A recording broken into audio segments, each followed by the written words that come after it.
नमस्कार शेतकरी बंधू आणि भगिनींनो, डॉक्टर पंजाबराव देशमुख कृषी विद्यापीठ अकोलाद्वारे कृषी विभाग, महाराष्ट्र शासन तथा इतर संलग्नित संस्थांचे संयुक्त सहभागातून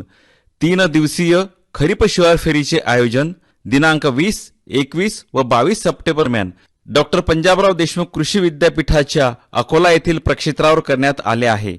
या निमित्ताने विद्यापीठाचे संपूर्ण संशोधन प्रक्षेत्र 3ही दिवस प्रत्यक्ष अवलोकनासाठी खुले राहणार असून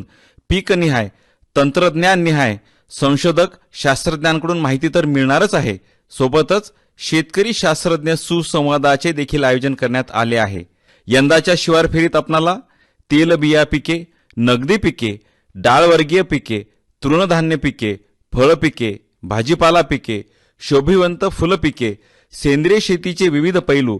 कृषी प्रक्रिया उद्योगातील विविध संधी, शेतीपयोगी यंत्रे व अवजारे, जातिवंत गोवंशांचा संवर्धन प्रकल्प, चारा पिके, व्यावसायिक शेळीपालन, कोंबडी पालन, गांडूळ खत निर्मिती प्रकल्प, एकात्मिक शेती तंत्रज्ञान प्रकल्प, सुगंधी व औषधी वनस्पती उद्यान इत्यादींचे प्रत्यक्ष अवलोकन करता येणार आहे। या शिवार फेरीचे अजून एक वैशिष्ट्य म्हणजे गहू संशोधन विभागाचे प्रक्षेत्रावर एकाच ठिकाणी 25 एकर क्षेत्रावर खरीप पिकांच्या 300 विविध जातींचे तथा तंत्रज्ञानाचे जिवंत प्रात्यक्षिक साकारण्यात आले असून येथे एकाच ठिकाणी विविध विद्यापीठांद्वारे तथा खाजगी संस्थांद्वारे संशोधित विविध पिकांच्या जाती, लागवड तंत्रज्ञान पाहावयास उपलब्ध असणार आहे। आपण सहकुटुंब, सहपरिवार, इष्टमित्रांसह शिवार फेरीला अवश्य भेट द्यावी असे आवाहन डॉक्टर पंजाबराव देशमुख कृषी विद्यापीठ अकोलाचे कुलगुरू डॉक्टर शरद गडाख यांनी केले।